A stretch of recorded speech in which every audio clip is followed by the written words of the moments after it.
सतगुरु की साजी निभाजी प्यारे सत्संगत जी, प्यार और सत्कार से कहना धन Nirankar ji. Where there is a will there is a way. कहते हैं जहाँ चाहा वहाँ रहा। अगर दिल में सच्ची लगन हो, सच्ची तड़फ हो इस परम पिता परमात्मा को पाने की, तो ये परम पिता परमात्मा मिल जाता है। पूर्ण सतगुरु, वक़्त के सतगुरु, सतगुरु माता सुदीक्षा जी महाराज सारे ही संसार के लिए इस संसार में प्रकट हुए हैं और सभी को ये ब्रह्म ज्ञान दे रहे हैं। सतगुरु सारे संसार के लिए आया हुआ है। संपूर्ण अवतार बानी में शहंशाह बाबा अवतार सिंह जी महाराज फरमाते हैं, सतगुरु आमदा दुनिया उत्ते सारे ही संसार लई। सतगुरु आमदा दुनिया उत्ते केवल परोपकार ਲਈ। ਸਤਿਗੁਰੂ ਆਉਂਦਾ ਦੁਨੀਆ ਉੱਤੇ ਏਕੇ ਦੇ ਆਧਾਰ ਲਈ। ਸਤਿਗੁਰੂ ਆਉਂਦਾ ਦੁਨੀਆ ਉੱਤੇ ਏਕੇ ਦੇ ਪ੍ਰਚਾਰ ਲਈ। गुरु वर्गा कोई दाता नहीं है, माते दी जई मत नहीं। कहे अवतार गुरु थे बाजू, दरगाह रहंदी पत नहीं। यह सतगुरु बड़ा ही दयालु है, बड़ा ही कृपालु है। जो इसकी शरण में आ जाता है ये उसे ब्रह्म ज्ञान दे देता है। लेकिन जीव के मन में सच्ची लगन, सच्ची तड़फ हो, तभी ये परमात्मा मिल सकता है। ऐसे ही दासी एक छोटी सी बच्ची की भी स्टोरी आप जी के चरणों में रखेगी। कहते हैं, हिम्मत करे इंसान तो क्या नहीं हो सकता। एक क्लास में टीचर स्टूडेंट्स को पढ़ा रहे थे, बता रहे थे कि अपने जीवन का एक लक्ष्य निर्धारित करो। वे सभी से पूछ रहे थे कि उनके जीवन का क्या लक्ष्य है। सभी स्टूडेंट्स उन्हें बता रहे थे कि वे क्या बनना चाहते हैं। तभी एक छात्रा ने कहा, एक लड़की ने कहा, मैं बड़ी होकर धावक बनकर ओलंपिक में स्वर्ण पदक जीतना चाहती हूँ। उसके बाद सुनते ही क्लास के सभी स्टूडेंट्स खिलखिला उठे।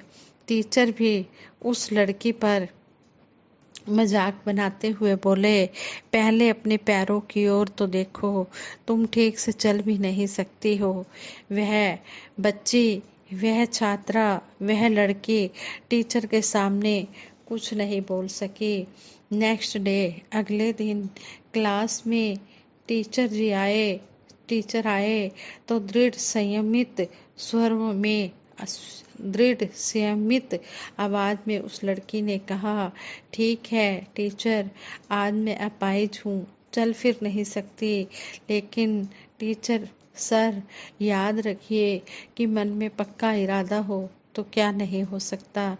उसकी बात सुनकर उसके फ्रेंड्स ने भी उसका मजाक उड़ाया। लेकिन उस अपाहिज लड़की ने उस दिन के बाद पीछे मुड़कर नहीं देखा। वह डेली चलने की प्रैक्टिस करने लगी। कुछ ही दिनों में वह अच्छी तरह चलने लगी और धीरे धीरे दौड़ने भी लगी। उसकी इस कामयाबी ने उसके हौसले और भी बुलंद कर दिए। देखते ही देखते कुछ दिनों में वह एक अच्छी धावक बन गई। ओलंपिक में उसने पूरे उत्साह के साथ पार्टिसिपेट किया और एक साथ 3 स्वर्ण पदक जीतकर सबको हैरान कर दिया। हवा से बातें करने वाली वह अपंग लड़की थी। अमेरिका के टेनेसी राज्य की ओलंपिक धावक विल्मा रुडोल्फ, जिसने अपने पक्के इरादे के बलबूते पर न केवल सफलता हासिल की बल्कि दुनिया भर में अपना नाम रोशन किया। तो इस स्टोरी से हमें यही सीखने को मिलता है कि जब किसी के मन में भी, चाहे वो बच्चा है, बड़ा है, बुजुर्ग है, कोई भी है, किसी भी काम को पाने की, चाहे वो दुनियावी काम है, पाने की सच्ची लगन है तो वह उसको पा लेता है। लेकिन सबसे पहले जो हमारे मानव जीवन का टारगेट है, लक्ष्य है, वो यही है कि इस परमपिता परमात्मा को पाना है। इस जिंदगी का क्या भरोसा, आदमी का क्या भरोसा, जिंदगी का क्या भरोसा। ये तो पानी के बुलबुले की तरह है। जिस तरह पानी के बुलबुले का कोई पता नहीं होता कब कहाँ पर फूट जाए, इसी तरह इन श्वासों का कुछ पता नहीं ये कब किस समय ये पूरे हो जाए। इसलिए इन श्वासों के रहते ही हमने इस समय की कदर करनी है और ये मानव जीवन का जो लक्ष्य है, इस परम पिता परमात्मा को पाना है। अपने मन में सच्ची लगन लानी है, जिज्ञासा लानी है कि हमने इस परमात्मा को पाना है। जो ऐसी लगन मन में लाते हैं तो वो परमात्मा को पा भी लेते हैं। जिनके मन में सच्ची लगन होती है, सच्ची तड़फ होती है, ये परमात्मा भी उन्हीं को ही मिलता है। जिस तरह सतगुरु माता सुदीक्षा जी महाराज भी हमें समझाते हैं कि दिखावे की भक्ति कभी भी प्रवान नहीं होती। जो मन वचन कर्म से एक होकर भक्ति करते हैं, सही मायनों में उनकी भक्ति ही प्रवान होती है। सतगुरु माता सुदीक्षा जी महाराज ने हमें समझाया है कि ब्रह्म ज्ञान लेने के बाद हमने सेवा, सिमरन, सत्संग के प्रति भी लगन रखनी है, सच्ची तड़फ रखनी है, तभी हम भक्ति में आगे बढ़ सकते हैं। ये भक्ति के 3 पिलर बताए हैं, सेवा, सिमरन और सत्संग। और सतगुरु माता सुदीक्षा जी महाराज ने मानव मात्र को प्रेम और शांति का मैसेज देते हुए फरमाया कि इंसान की वास्तविक पहचान इंसानियत के गुण हैं। सतगुरु माता जी ने कहा कि संत कबीर जी के जीवन में जब सतगुरु का आगमन हुआ, तब उन्हें ज्ञान की रोशनी मिली और वे कहने लगे कि मुझे प्रभु का दीदार हो गया। यह कोई पढ़ी सुनी बात नहीं है, बल्कि मैंने अपनी आंखों से प्रभु को देखा है। इन्हीं भावों के कारण कबीर दास जी लोगों को रास्ता दिखाने वाले रोशन मीनार बन गए। इंसान का जीवन बहुत ही कीमती है, इसकी समय रहते कदर करनी है। इसी प्रकार जब हमें परमात्मा की जानकारी हो जाती है तो हम दुर्भावों से बच जाते हैं। दुर्भाव ही इंसान के पतन का कारण बनते हैं। जब जीवन में सतगुरु का आगमन होता है तो तभी भक्ति की शुरुआत होती है। भगत मीराबाई जी के जीवन में जब गुरु रविदास जी आए, तब उन्हें अविनाशी के दर्शन हुए और वह कह उठी, पायो रे मैंने राम रतन धन पायो। जब ज्ञान की नजर मिली तब यह प्रभु नजर आया। संत जन बार बार यही जागृति प्रदान करते हैं कि समय कीमती है, इसकी समय रहते कदर कर ली जाए, इसे यूं ही व्यर्थ ना गंवाएं। और सद्भावों को धारण करने पर बल देते हुए भी सतगुरु माता जी ने कहा कि इंसान सद्भाव तभी मन में ला सकता है जब निरंकार प्रभु की जानकारी कर ली जाए। क्योंकि जब हम निरंकार से जुड़े रहते हैं तो फिर हमारे ऊपर को किसी प्रकार के दुर्भाव हावी नहीं हो पाते। इनसे बचने का एक ही उपाय है, हम निर्मल पावन परम अस्तित्व परमात्मा से हमेशा जुड़े रहे। सतगुरु माता जी ने कहा कि संत छायादार वृक्ष की तरह परोपकारी होते हैं। चंदन के वृक्ष पर सांप लिपटे रहते हैं, किंतु वह हमेशा खुशबू ही देता है। चंदन जो होता है वो सांप लिपटे होने के कारण भी चंदन हमेशा खुशबू ही देता है। सत्संग के महत्व पर भी यही समझाया कि सत्संग जीवन में निखार लाने के लिए बहुत जरूरी है। जीवन में सद्गुण सत्संग के माध्यम से ही आ सकते हैं। किसी भी कार्य में सुचारुता लाने के लिए उसकी प्रैक्टिस जरूरी है। क्रिकेट में हम देखते हैं कि प्लेयर लगातार प्रैक्टिस करते रहते हैं ताकि उनके खेल में निखार आ सके। हर परिस्थिति में सहज अवस्था बनाए रखने पर जोर देते हुए सतगुरु माता जी ने कहा कि ऐसी भी परिस्थिति हो, हमारे व्यवहारिक जीवन से सुंदर जीवन ही प्रकट होना चाहिए।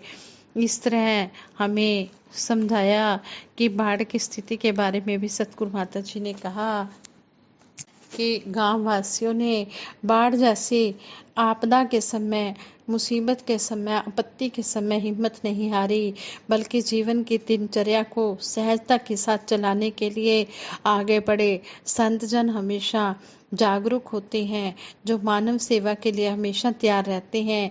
सेवा निष्काम भाव से होती है, न कि मदद समझकर। संत निरंकारी मिशन जहां आध्यात्मिक जागरूकता प्रदान कर रहा है, वहीं समाज कल्याण की दिशा में भी सबसे आगे है। संत निरंकारी चैरिटेबल फाउंडेशन मानव सेवा का ही कार्य कर रहा है। यह सेवा अभी भी जारी है। सभी अवतारी महापुरुषों ने मानव मात्र को हमेशा एक ही मैसेज दिया है कि हाँ, सभी एक ही प्रभु की संतान हैं। प्रभु ने इंसान को अपना स्वरूप प्रदान किया है। भाषा, जाति, धर्म, आस्था, संस्कृति के आधार पर भिन्नता नजर आती है, परंतु हैं सब एक ही।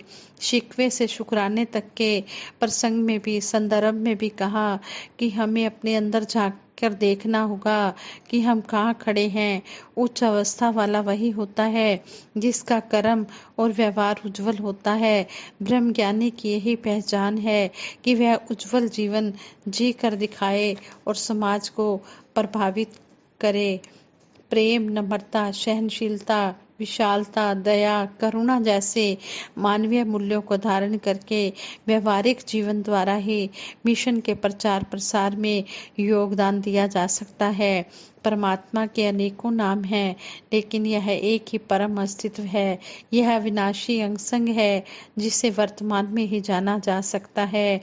जिनके हिस्से में निरंकार की दात नहीं आई है, वे यह दात प्राप्त कर सकते हैं, क्योंकि मानव जीवन ही एकमात्र अवसर है जब इंसान अपने मूल की पहचान करके अपने जीवन को सार्थक कर सकता है।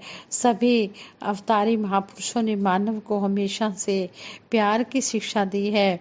किसी भी पीर पैगंबर ने नफरत नहीं सिखाई, किंतु यह इंसान की विडंबना ही है कि इसने कभी भी संतों के कल्याणकारी संदेश को अपनाया नहीं। यही कारण है कि आज भी इंसान अंधकार में विचरण कर रहा है। संसार में मानव जन्म लेना सुनहरी अवसर है, लेकिन यह जन्म तब और सार्थक हो जाता है जब सत्य की प्राप्ति कर ली जाती है।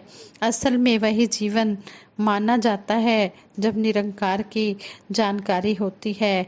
अनेकों बार ऐसे अवसर भी आते हैं जब हम सत्संग नहीं कर पाते, लेकिन ध्यान बराबर सत्संग से जुड़ा रहता है। यदि ध्यान सत्संग के प्रति निरंकार के साथ जुड़ा है तो वह भी सत्संग हो रहा है। भले ही शरीर रूप से हम सत्संग पहुंच नहीं पाए, सत्संग व्यक्तिगत अवस्था है। जो करता है वही इसका लाभ प्राप्त करता है। इस तरह सतगुरु माता जी ने सत्संग के ऊपर भी जोर देते हुए समझाया और हमें ये भी समझाया कि हमने ब्रह्म ज्ञान लेना है, जो मानव जीवन का लक्ष्य है, उद्देश्य है। परमात्मा ने मानव को विवेक दिया है, वह चयन करे कि किस रास्ते पर चलकर लाभ होगा। मंजिल की प्राप्ति सच्चाई की राह पर अपनाने पर ही हो सकती है। यह इंसान के ऊपर डिपेंड करता है कि वह क्या चयन करता है, सत्य का मार्ग या विपरीत मार्ग। इंसान भौतिक चकाचौंध में, दुनियावी चीजों में इतना खो जाता है कि मानव जीवन का मुख्य लक्ष्य ही भूल जाता है। हालांकि परमात्मा ने यह चेतनता दी है, किंतु भटकाव के कारण विपरीत राह चलते हुए मंजिल पर पहुंचने की बजाय मंजिल से दूर होता जाता है। संतजन ही होते हैं जो हमेशा मानव को सच्चाई का रास्ता दिखाते हैं। ब्रह्म की अनुभूति मानव के लिए बहुत ही ज्यादा जरूरी है। ब्रह्म की जानकारी, इसके लिए जिज्ञासा भी होनी चाहिए। विकारों और बंधनों से मुक्ति ही जीवन मुक्ति है। जीवन मुक्ति की यह अवस्था भगत जन ही प्राप्त कर पाते हैं, जो समय की कदर करते हुए निरंकार के एहसास के साथ जीवन जीते हैं। सतगुरु माता जी ने कहा, भाषा चाहे कोई भी रही हो, संतों ने हमेशा एक ही संदेश दिया है कि सत्य से नाता जोड़ो। भगत संत परोपकारी होते हैं। प्रकृति में भी हम देखते हैं, पेड़ छाया दे रहा है, नदी जल दे रही है, ऐसे ही संतों का जीवन भी परोपकारी होता है। वे यही चाहना रखते हैं कि जो ज्ञान की रोशनी उन्हें मिली है वो हर किसी तक पहुँचे, मानव अपनी असली मंजिल प्राप्त करे, यही उनकी कोशिश होती है। दूसरी ओर ऐसे भी होते हैं जो प्रभु प्राप्ति की जिज्ञासा रखने वालों को भटका देते हैं, डुलायमान कर देते हैं, उन्हें भ्रम और बंधनों में डालकर भ्रमित कर देते हैं ताकि वे अपनी मंजिल पर पहुंच ही ना पाए। भगवान श्री कृष्ण जी ने 4 प्रकार के भगत बताए हैं, आर्त अर्थाती, जिज्ञासु और ज्ञानी। इन सब में ज्ञानी भगत को श्रेष्ठ कहा है, जो सब में परमात्मा को और परमात्मा में सबको देखता है। इस तरह सतगुरु माता जी ने कहा है कि हमें ये पूरी तड़फ लगन, सच्ची लगन होनी चाहिए, सच्ची तड़फ होनी चाहिए इस ब्रह्म ज्ञान को पाने की। और हमने ब्रह्मों वहमों में नहीं पड़ना है। ब्रह्म ज्ञान लेने के बाद हमने सारे बंधनों से मुक्ति पा लेनी है। ब्रह्म की प्राप्ति, ब्रह्म की समाप्ति। जब ब्रह्म की प्राप्ति हो जाती है तो सारे ब्रह्मों से छुटकारा मिल जाता है। फिर हमने अपने विश्वास को डुलायमान नहीं करना। और सतगुरु के चरणों में यही अरदास सभी के लिए बनती है कि हमारा डोले न इतबार, बख्शो श्रद्धा भक्ति प्यार, करें हम संतों का सत्कार। सभी के लिए सांझी अरदास है कि ये दातार सच्चे पातशाह हमारा विश्वास कभी भी डुलायमान ना हो, किसी का भी विश्वास डुलायमान ना हो, और सभी को बख्शो श्रद्धा भक्ति और प्यार सत्कार। हम यही सबका करते चले जाएं। अगर हम सतगुरु के चरणों से हम झोलियां भरना चाहते हैं तो रहमतां करदा है, झोलियां भरदा है, पीरां दा पीरे शाही फकीरे। ये तो सारी सृष्टि का मालिक है, ये जो चाहे कर सकता है, इसके हाथ में सब कुछ है। हमारा फर्ज बनता है कि हम वक़्त के सतगुरु की शरण में आएं और उस ब्रह्म ज्ञान को प्राप्त करें और भक्ति के रास्ते पर चलें। भक्ति से भरा जीवन दातार हमें देना, विश्वास मजबूत पहाड़ों सा विश्वास हमें देना। हे दातार सच्चे पातशाह, जिस तरह आप जी ने जोड़ा है इसी तरह हमें जोड़ के रखना। सारे सुख दुनिया दे पादो साडी झोली विच फिर भी मिलाई रखना। संतां दी टोली विच साध संगत जी प्रेम से कहना, धन निरंकार जी।